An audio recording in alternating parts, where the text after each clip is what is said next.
ব্রাজিলের পরবর্তী ম্যাচের সময়সূচি ও হেড টু হেড পরিসংখ্যান। বর্তমান ব্রাজিল দলের অবস্থা খুব একটা ভালো নেই। সেই কোপা আমেরিকার পর থেকে এখন পর্যন্ত ঘুরে দাঁড়াতে পারেনি সেলেসাওরা। সামনের মাসে 2026 সালে বিশ্বকাপ বাছাই পর্বের ম্যাচ রয়েছে ইকুয়েডরের সাথে। বর্তমান ব্রাজিল ফিফা র্যাঙ্কিংয়ে 5 নম্বরে রয়েছে, আর অপরদিকে ফিফা র্যাঙ্কিংয়ে 26 নম্বরে রয়েছে ইকুয়েডর। এবার দেখে আসি বিশ্বকাপ বাছাই পর্বে কে কত নম্বরে রয়েছে।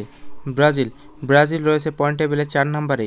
ব্রাজিল এই পর্যন্ত 14টি ম্যাচ খেলেছে, এর মধ্যে 6টিতে জয়, 3টিতে ড্র ও 5টিতে হার। এই নিয়ে তাদের পয়েন্ট 21। ব্রাজিলের বিশ্বকাপে টিকিট পেতে এখনও 5 পয়েন্ট দরকার।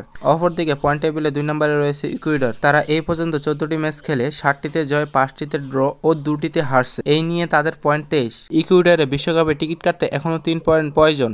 তাই পরবর্তী ম্যাচটি ব্রাজিল ও ইকুয়েডরের জন্য খুবই গুরুত্বপূর্ণ। এখন জেনে নিব ব্রাজিল ও ইকুয়েডরের লাস্ট 5 ম্যাচের হেড টু হেড পরিসংখ্যান। এই 5 ম্যাচের মধ্যে ব্রাজিল 3টিতে জয়লাভ করেন এবং 2টিতে ড্র হয়। এখন জেনে নিব ব্রাজিল ও ইকুয়েডরের ম্যাচের সময়সূচি। ব্রাজিল ও ইকুয়েডর ম্যাচটি অনুষ্ঠিত হবে জুন মাসের 6 তারিখে, আর এই খেলাটি শুরু হবে ভোর 5টার দিকে। এই ছিল আজকের ভিডিওটি ভালো লাগলে লাইক, কমেন্ট, সাবস্ক্রাইব করবেন এবং বন্ধুদের সাথে শেয়ার করবেন। এতক্ষণ সাথে থাকার জন্য ধন্যবাদ। আল্লাহ হাফেজ।